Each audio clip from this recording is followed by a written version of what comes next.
Sige, proceed. Sige, proceed. Sige na, sige, proceed. Ito po yung from parental flow chart. Mag-start po yung program. May tatlong choices ang user.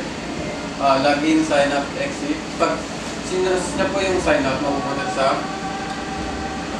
user sign up input na mag-input na ng username, password, saka email niya na mapupunta sa database. Pag sinus na po mag-exit, mag-end na po yung program. Pag sinus na yung login, nalagin siya dito, and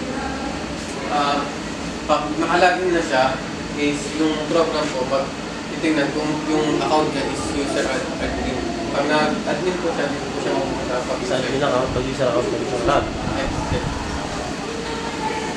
Yung user account, sa user account, meron po siyang 5 available cars, show all the cars in the database, request to rent a car, request to a car to rent by choosing ID, rental date, rental dates, view rental pickup location, view rented cars para mag-view lahat ng rented cars na.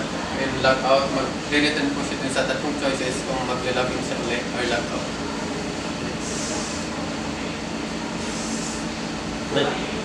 Dito naman sa admin, meron din siyang user account na makita lahat ng account dun sa database. Yung account user na sa database. Sa review rental request, meron po siyang approve, deny, delete. Dito po kung i-approve yung rental na request. O i-deny nila o i-delete. i-deny. Ito naman po i-delete kung nalilito. Then yung admin Sa add or remove vehicle naman po. Dito siya mag-add ng panibagong vehicle and pwede rin siya mag-remove ng vehicle. Sa log-out din, babalik din po siya sa very good. sequence. Yan. Ito na yung flow chart. Algorithm yan.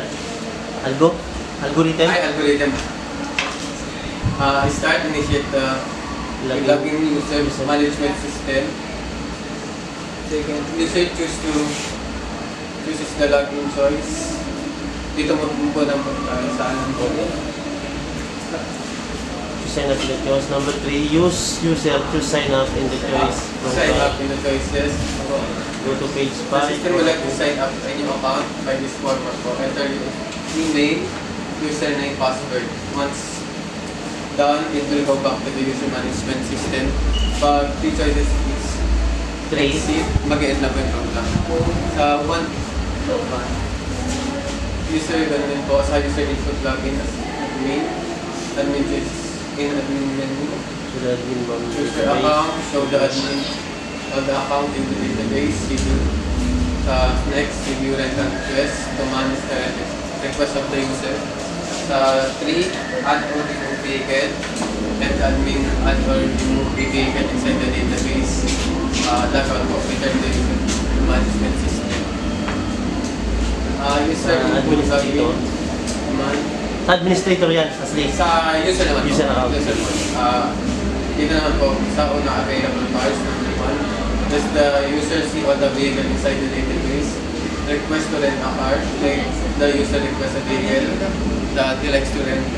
You rent a pickup location, yung mga location para sa vehicles na pwede na kuhanin. You rented cars, let user see the vehicles he has rented. And log out para mabalik sa user management system. Next. Yun lang po yung ano. Yung flow chart mo, ay yung ano, okay na? Yan yung system, yung program, yan mo. System. Si Sumugyo mo? Hindi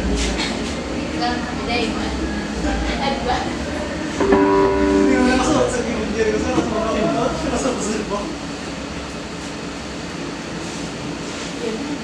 I-minimize mo lang, ipapalitin mo lang asli para ano mo, yan dito mo, yan.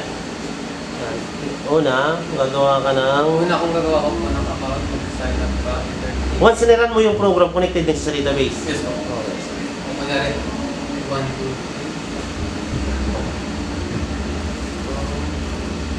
Username, password. Yun na po. Babalik ulit siya sa user management. Sa login naman po, kung maglalagin ka, diretso na po yung nagawa pong account, diretso na as a user. Then, sige. Nilalagin mo. Dito po, yung